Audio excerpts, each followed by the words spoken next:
Welcome to Team Talk. I'm delighted to have Sarah Rodriguez with us today. Uh, Sarah, welcome. Thank, Hi, thank you for having me. Really thank you. excited to be here. Thank you for joining us. And if I understand correctly, you're a personal trainer, health and fitness coach, and the reason you're here today is that you're a menopause practitioner for lifestyle solutions. Yeah, That's what I read somewhere. What exactly does that entail? what Just does to that mean? people know. So, okay, menopause practitioner, menopause coach, working with women going through midlife, actually heading towards it. So there Yeah, might be sort of around 45 years of age, maybe a bit younger, going towards menopause and after, so post-menopause, working with them to help them manage all the symptoms, the array of symptoms that they may experience, great. but via lifestyle solutions, which mean looking at your lifestyle, making adjustments for diet, exercise, and stress management, because it's those three things in particular that really impact your menopause journey. Perfect. Yeah. So Thank you. that's what I've been doing over the last year or so to add on to the personal training and health and fitness coach. Wonderful. So Mm. the title of this session is what every leader needs to know about menopause, and I've really emphasised the every because I really want to dive into this hot topic, kind of address the questions that people don't think to answer or go unsaid, because weirdly this is still quite a taboo subject. I mean, it must have been in existence since people have been living to the age that they they're affected. It's always been around. It's a Absolutely. natural life stage. So it's a natural life stage that every woman goes through. But yes, it has been a taboo subject until recently, which is horrific, to be honest, because of what some women go through as they go through that life stage, as they do the transition. So basically, I don't know whether you know much about menopause. Have you done a bit of research? So let's Sarah, let's assume, because this is for every leader, manager, and I dare say all the other team members who may see other people going through it. It's for everyone at that level. So let's assume that people know nothing. Zero. Um, so let's start from that. What is menopause? Okay, so like I said, it's a natural life stage that every woman goes through. It's basically the bookend to puberty, which is the words that my coach used, and I like that. The word meno itself means menstrual, pause Okay. means stop. So the whole menstrual cycle stops. Menopause happens after 12 months. So it's of no periods. So as soon as a woman hasn't had periods for exactly 12 months, she's menopause or going into postmenopause then. However, what a lot of people don't realize is that there's that transition stage called perimenopause. Yep. And that's just before, that's the lead up to menopause. And that can be anywhere from like a couple of years, it can take 10 years. Every single woman's journey is different. So menopause happens around the ages of 51, 52. It's not exact age. Like I said, every woman's journey is different. Every woman's body is different. Perimenopause, on average, happens around the age of 45. However, it's about 1 in 100 women will experience perimenopause before the age of 40. So, Okay. so quite a chunk of it's a good 10 years, maybe a couple of decades that people may be experiencing symptoms. So And I guess I'm not well read on this subject.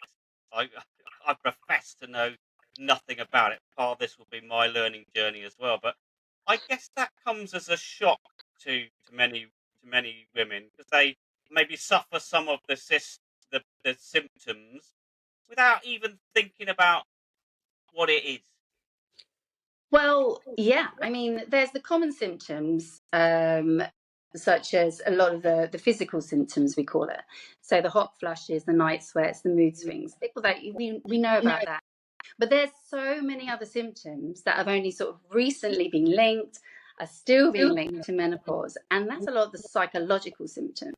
Right. So you've got brain fog, there's memory loss, there's chronic depression, anxiety, overwhelm, all of those type of symptoms that a lot of women today are suffering more from because of lifestyle more than anything else, all the stresses that go with the life that we lead, the diet that we're eating, etc., etc. And some of these symptoms, some women will experience mild symptoms. Some women will experience symptoms a little bit stronger, but some really suffer, like they're really debilitating. You've got sore joints, muscle loss, skin changes, loss of confidence, loss of motivation. The list goes on. I think there's over 60 now of different symptoms that can be linked with menopause. So how do you? Let's say I was a woman in my, I don't know, mid-40s, Mm-hmm. and I don't know, work was quite stressful. I might have kids at that age. There's quite a lot going on anyway that could cause you Mm-hmm. stress and anxiety and all of those kind of things. So you could be feeling and getting some of those symptoms from something nothing to do with perimenopause. So how would you kind of know? So the symptoms are actually a little bit heightened anyway. So if you kind of feel stress normally, it's extra. For example, however, what you have to take into account is you start have to think about how old you are. So if you are 45 and you start having a different things happening, a bit more anxiety, a bit more overwhelm. Maybe you've got lack of motivation, and you just you start seeing different things. You start feeling differently. Then you've got to start weighing it up and thinking, okay, well, I'm at the average age of perimenopause, so it's very possible I could be going into that. Other things as well, telltale signs are the periods start getting less regular. So you will still get periods, but they will be less regular. They could be more frequent. Everything's up and down. Well, Something's okay, heavier, yeah, and it's just looking at everything, maybe taking a note, writing it down, different ways you feel, and kind of mapping it out. Then a good thing to do as well is just, okay, let's look at lifestyle.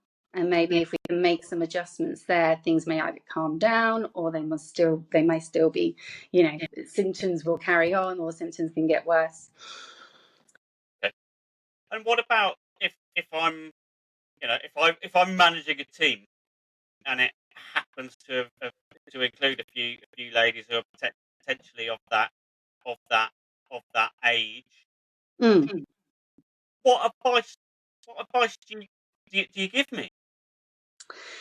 So this is where menopause in the workplace really needs to start happening, like the education and awareness given to everybody, because a Excellent. lot of Let's women, start now. yeah, Right here. Let's start like educating people. seriously, it's a lot of women feel afraid to speak out. A lot of women, like we were just saying then, they don't even recognize the symptoms. Um, quite a few women that I've been working with over the last few months, they've gone to the GP. They've just been told to just go home and maybe, take some antidepressants if they're feeling Right. depressed. That's quite a common thing to do. GPs don't have the training and understanding of menopause that they should have. So yeah, I think it's really, really important that we understand that women are quite, one, fearful of coming forward in the workplace. They don't understand what's going on with their bodies, firstly. And then who do they talk to if Yeah, I no one guess else there's around almost two doing that? separate points because if you don't know, then you've almost got nothing to be fearful for, have you? Well, they may have an inkling, but they don't know what to do about it. And there's going to be symptoms there that they probably don't recognise that are linked. Right. So they could be in the workplace, particularly, they may be suffering, for example, from a bit of brain fog or memory loss. They might be sitting there trying to type out something and thinking, like, what's that word? Oh, I don't know. And be sitting on that, like writing an email for about an hour, which should only take like 5 minutes. And then they start getting a little anxious and feeling overwhelmed. It's like a vicious circle. Yeah. But who do they go to? They feel a bit embarrassed to go to somebody, their manager, their line manager, or a colleague, because, are they going crazy? That's a general thought pattern. And it's Well, not that they're going crazy. That's the thing, that's the message that needs to get through. They I just guess, need support. yeah, clearly they're not. But I guess from anyone who's got proud of themselves, then they didn't have that brain fog before. It's a massive annoyance. It's in their way. I don't know. I don't know if there's any if there's any kind of denial of not wanting it to be there. I say that again. So the Look, because as a proud woman, if you're affected by brain, an intelligent woman, you're affected by brain fog. That slows and limits your abilities. frustration, basically. It must cause a lot of frustration. Absolutely. No, it does. But then, as we were saying, if they're not, they don't really know, they don't understand menopause, they don't understand the effects on the body, they might not link that to that. So they might think that they're going crazy. And the frustration is high. But who do they go to? This is the problem. Where do they get the support? I mean, there's a lot of information online. Yeah. But still, so many women are not really accessing it. They don't really know where to start. It's kind of a bit overload now as well. The education is coming through. You've got a lot of different workshops, a lot of women out there, fantastic coaches, trying to drive different ways of getting the information to women. But it's still slow. Are there any great sources that you're aware of that you would immediately say, look, if your doctor's not really giving you a serious consideration or you want a second opinion, where would you look? There's an incredible lady called Louise Newson, who I Right. follow a lot as well. So she's a private practitioner, specialises in menopause and women's health. And she's got private practices all over the UK now. So she's often doing podcasts. She's got a podcast. Yeah, she does I think it's a weekly podcast, but Okay. she's full of lots of information, and that she's very well known. Kate Usher is an incredible lady who does a lot again about menopause in the workplace, working and coaching employers and employees. So there are two that I particularly follow. Oh, and one more as well, Lisa Mosconi, who is a neurologist and has a PhD also in neuroscience. And she looks at women's health for menopause and brain health. Right. Because there's this massive link that only people are just realizing between menopause and the brain. And the risk of certain health conditions like dementia, Alzheimer's, just for example. I mean, it's serious stuff. It's not, think this is like so many of us didn't realize how serious these symptoms are, like what they can cause later on in life if we don't deal with them early enough. Yeah. I'm learning as we're going. How serious? If something's that serious, then you've really got to get the support you need, haven't you? You do. I mean, I was saying putting the fear in everybody then, but this is the extreme. So like I said, every woman's journey is very, very different. Some might sail through menopause. Others will just have some mild symptoms, but there are the percentage of women who do have severe and debilitating symptoms, and it's, we just really need to address all of it, because at the end of the day, menopause shouldn't be dreaded. It should be something that we can manage very well, and then enjoy coming out the other side and enjoying that next part of life, that next stage of life. What's interesting, I just mentioned here now, is, and this is why I do a focus on lifestyle solutions, and this is the impact that diet in particular and stress has on menopause.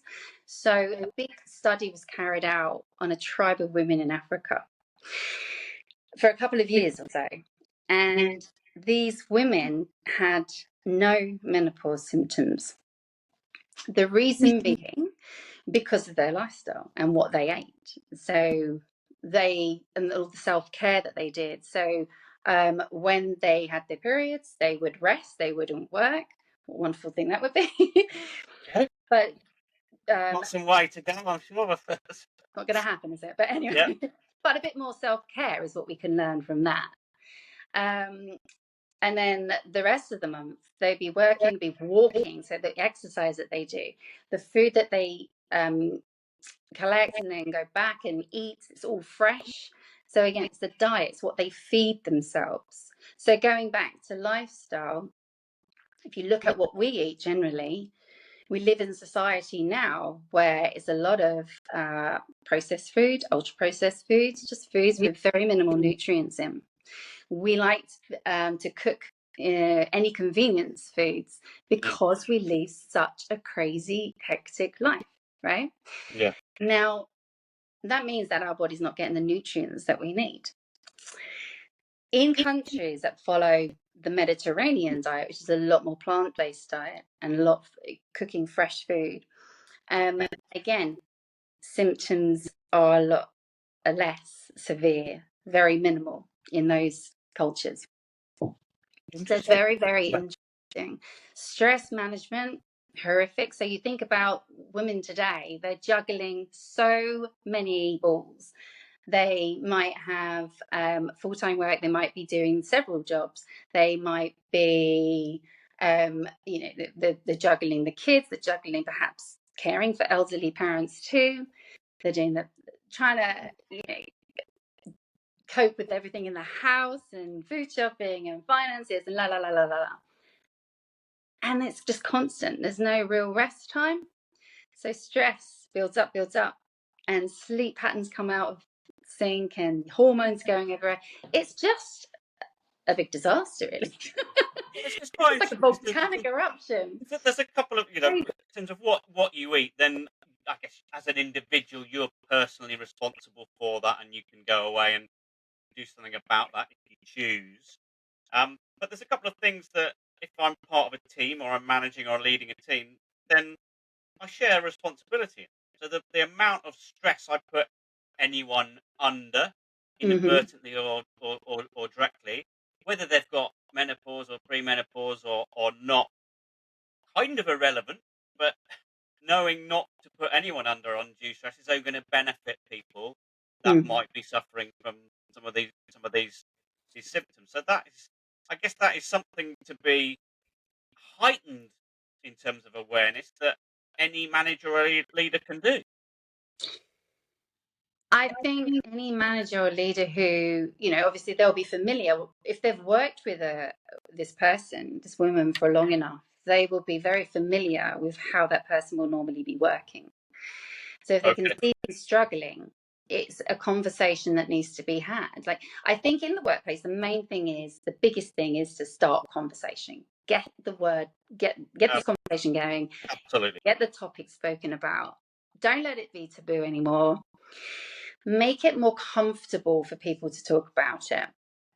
So that, I think I said this earlier, women can feel that they feel comfortable going to speak to, it could be just any other colleague, or it could be their manager. It would need to be their manager.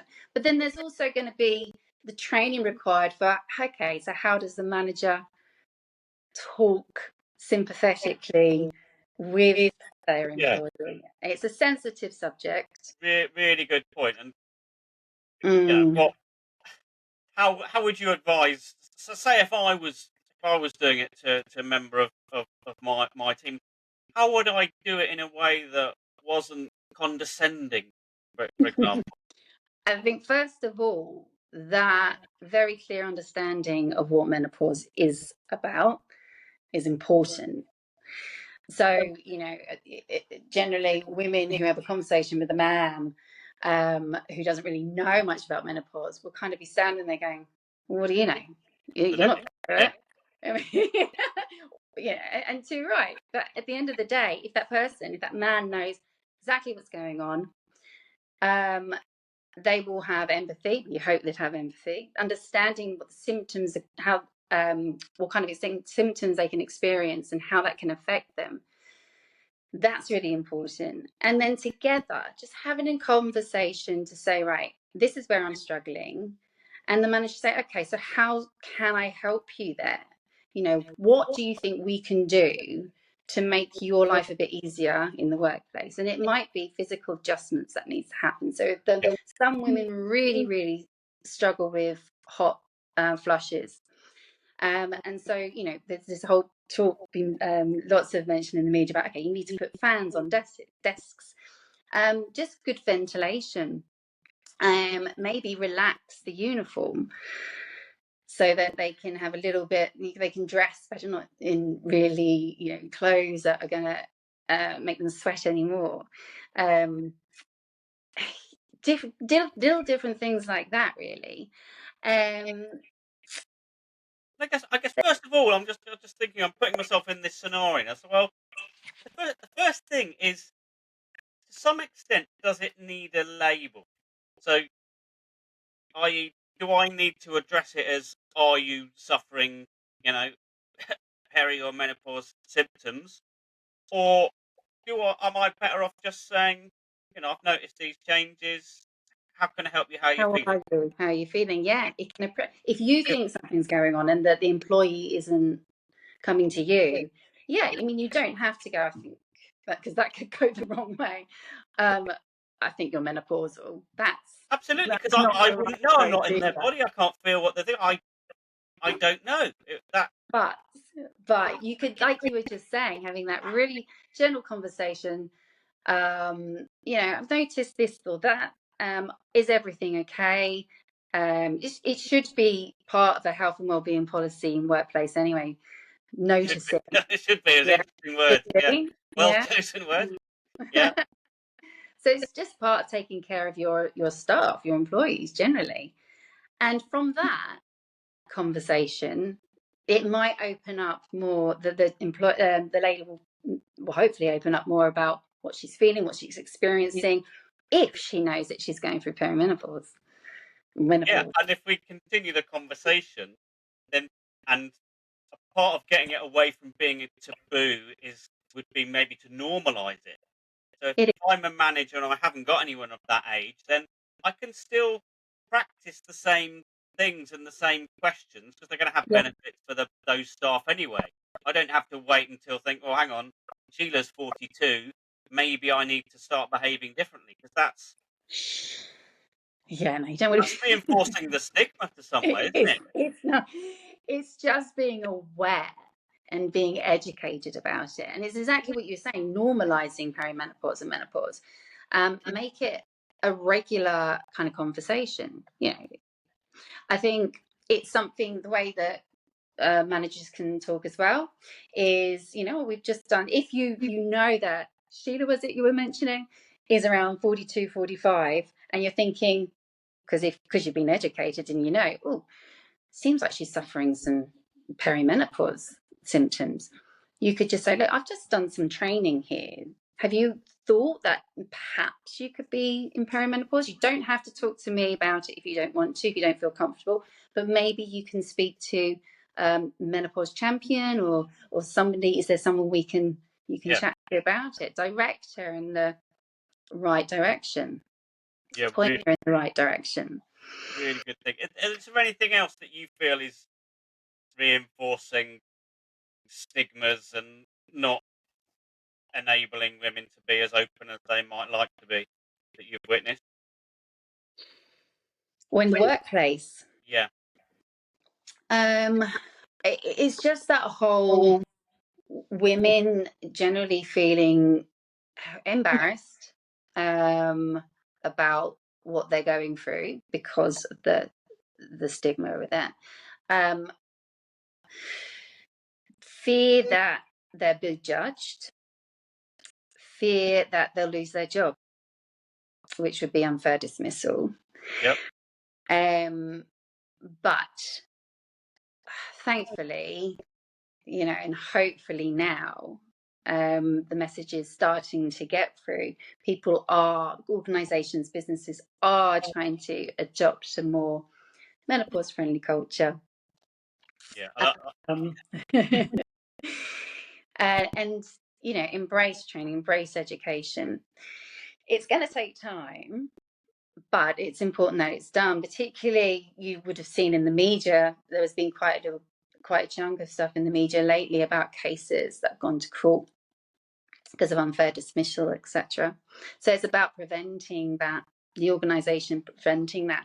And it's not about writing out a policy as like a little tick box and then putting it in a drawer and letting it gain dust. That's not going to work.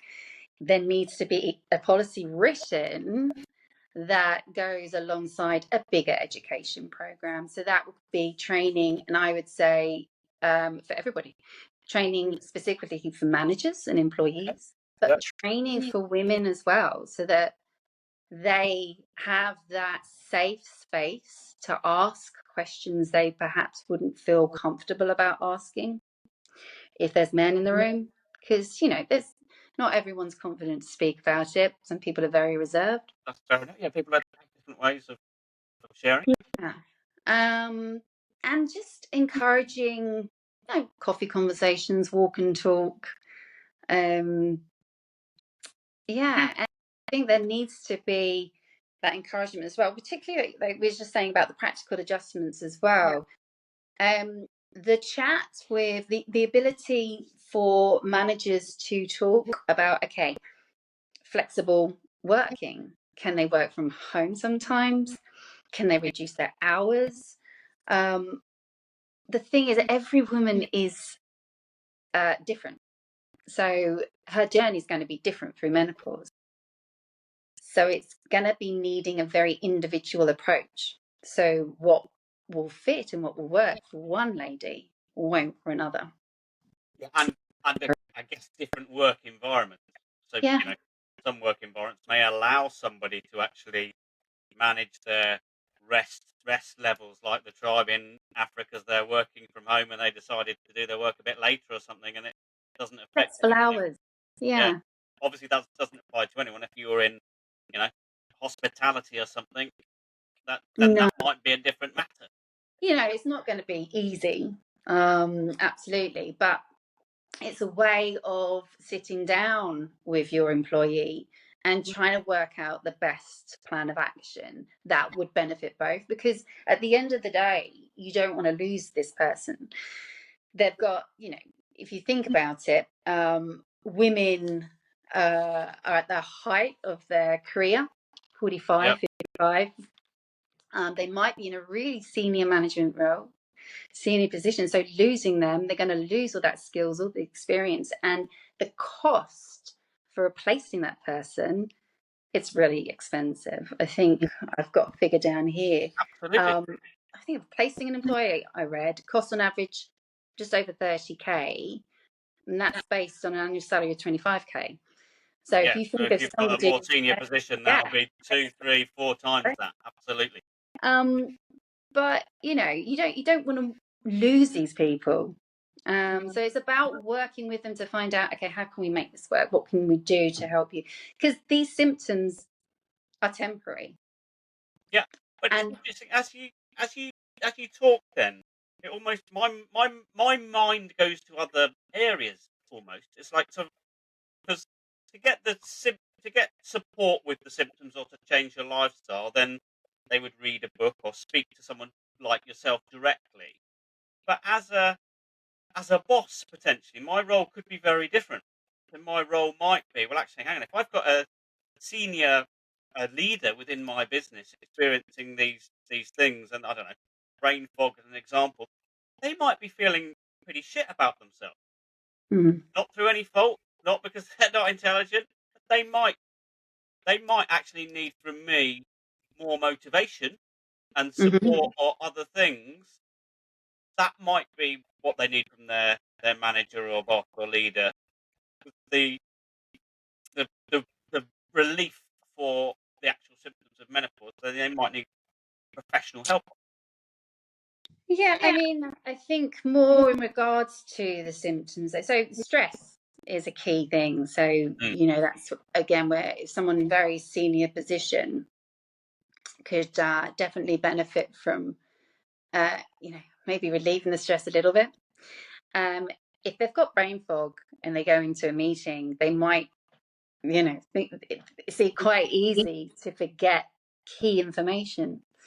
So yeah, it's very good if that conversation could be, for example, be had before the meeting, and you kind of work together so that you're supporting that person with remembering the key information as well, or just leading the conversation or something, just so that person doesn't have to worry about it too much.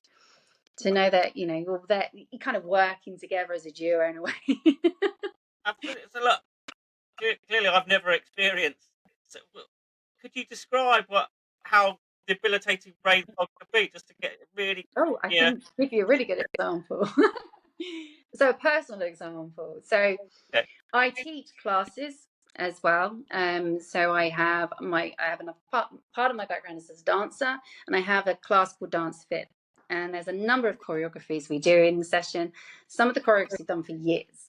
yeah, And there's been times where, okay, if I forget a choreography, I can just make it up. I've got that experience just to make it up on the spot, or just change it. yeah, That's fine. On a couple of occasions, I've just stopped. I cannot think of that part of the choreography. I cannot think what else to do. And the connection between my brain and my feet is just gone. And you can't explain it. It might just be for a split few seconds, but it's like, oh God, I can't move. I don't know what to do. And I remember when I experienced that a few times. I'm like, oh, this is my business. Like, right, yeah, if I if this is the way I'm going to carry on, then I'm going to lose my business, because people aren't going to trust me. People aren't going to want to come to my classes. So then you start self-doubting, and then your confidence goes, and then it's a whole, spiral, yeah. well, yeah, spiral. Crazy, but it's worrying. It's scary, That could that because you do doubt. is that a how long can that last as an incident? I mean, it can just come and go. Everything goes in waves. Right, It could be a few days, it could be just a day, it could be a week. So that incident for me was just whenever I did a class for about a week. There'd be parts of the class where I just blank. Yeah, it's just where. So it's then that I was thinking, I completely get why women just really second guess themselves. There's a lot of women. I want to give you some stats. Actually, do you like stats? Stats are I'm great. sure look, people do like stats. Yeah, give Yeah. us a give us a few stats. Mm. Um, so talking about self-doubting and considering leaving work, 25% of women have said they'd consider leaving their jobs due to symptoms. 1 out of 10 have actually left their work because they just don't feel that they can cope anymore, which is really that's tragic.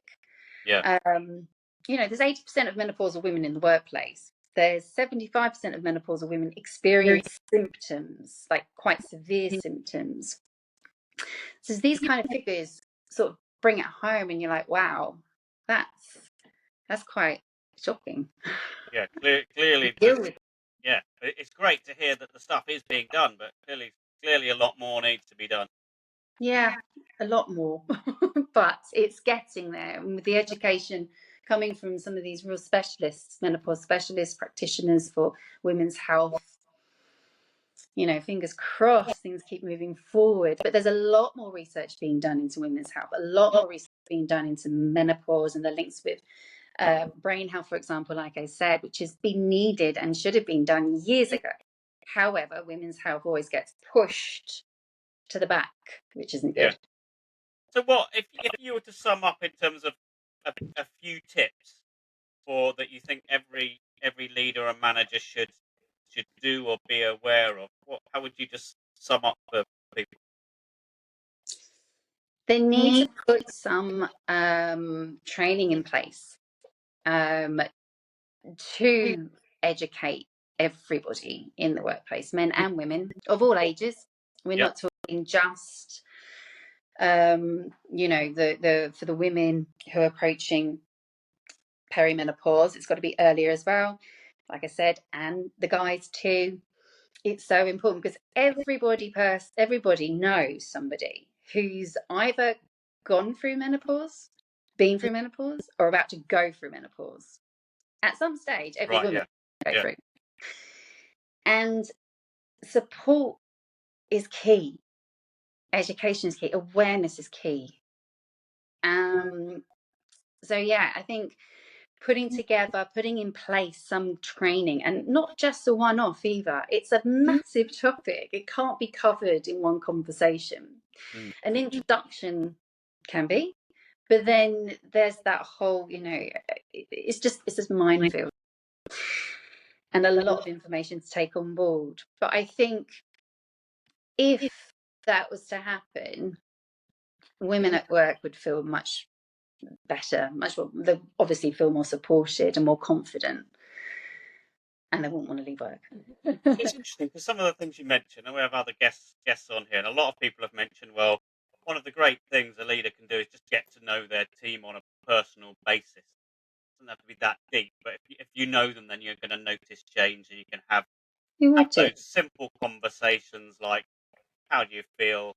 How can I help you? Is there Mm. anything we need to do differently? Which is you can have with anyone, can't you? So that's a best practice. The conversation is the best practice, That, but that to that's have that conversation, like we that's said, that's you want that's to have that information. that's really gonna help people. Yeah, If, talk. if the whole thing about stress is if that is if you are very genuine about the impact of on people's health of the work and what you're asking them to do, or indeed the pressures that they put on themselves. Mm. Sometimes it's pushed on you by someone externally. Sometimes it's your expectations. So it's a Mm. different skill. Yeah, no, it's very true. Excellent. I think women in particular are quite known to put a lot of extra pressure on themselves. I think it just comes naturally as a woman, particularly those who are mothers as Yeah. well. Yeah, I mean, it's important as well that women do take time outside, obviously outside the workplace, to educate themselves too. There's so much out there, like I said, there's so much they can access online, lots of different workshops, lots of books, audibles if you don't like reading. What are there any particular books that you would recommend, Sarah? Yeah, so there's two actually, if I can mention two, Go ahead. and by the names is the names that I mentioned earlier. Right. And I've got them written here. It's so Kate Usher. I think this is the one that she wrote in 2020. It's Your Second Phase, but it's kind of relevant to this conversation today because it provides support and advice on menopause, perimenopause, menopause, postmenopause, how you manage your life before, during, and after. And it talks about the effects of menopause and relationships. So, personal relationships and work relationships. And it explains women's legal rights and the Right. obligations of the employers to support them. So that's quite a good book for everybody, really. Okay. So there's a chapter in there that the leaders Yeah, should be aware of, yeah. even if they don't read the rest of the I book. flick through. Yeah, you've got to read the whole book. The other one, which I'm kind of obsessed by this woman at the moment. She's so fascinating, and what she says, it's like, wow, all makes sense. It's Lisa Mosconi, The Menopause Brain. It just came out last month, And like I said, so she's the lady or the neuroscientist who looks at menopause and brain health. So it's empowering women with the knowledge of and information they need to navigate menopause, what's happening, why they're experiencing certain changes, why your brain feels funny, and perhaps why your brain isn't working today, because it might just be one day and not another. It's just all that kind of putting to rest that question mark, am I going crazy? Because that's what a lot of women feel. And how would you want every, if you could reframe every manager's leader's view of menopause, what would you want them to think? How would you sum it up? What's the utopia we're kind of going for to change? Of managers' opinion of menopause. Yeah. Because I mean, are we talking male managers or female managers here?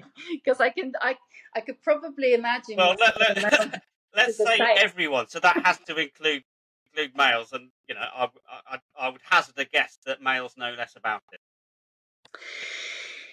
So,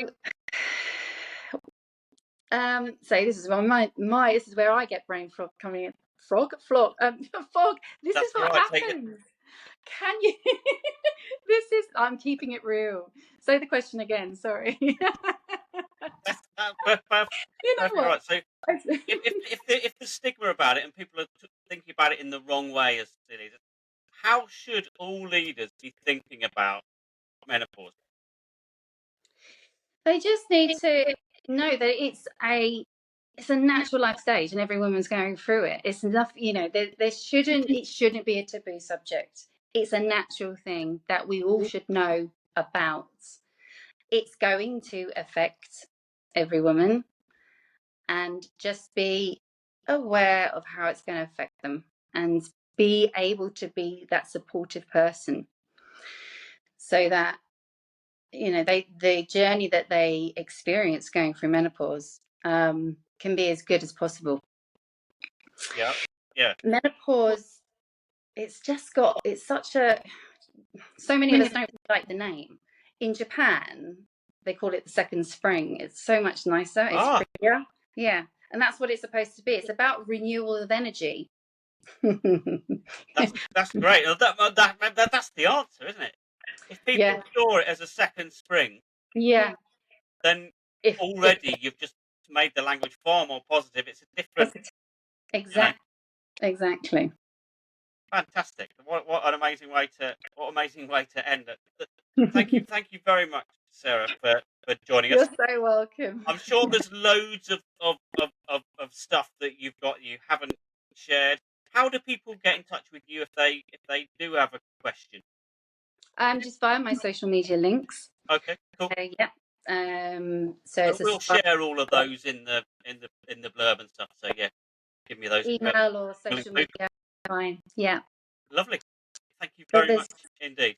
you're welcome. Really great to chat to you, Really, mate. really enlightening. Hope you've learned something. I've definitely learned something about the Now second you can spring. go support all your female friends and females in the family.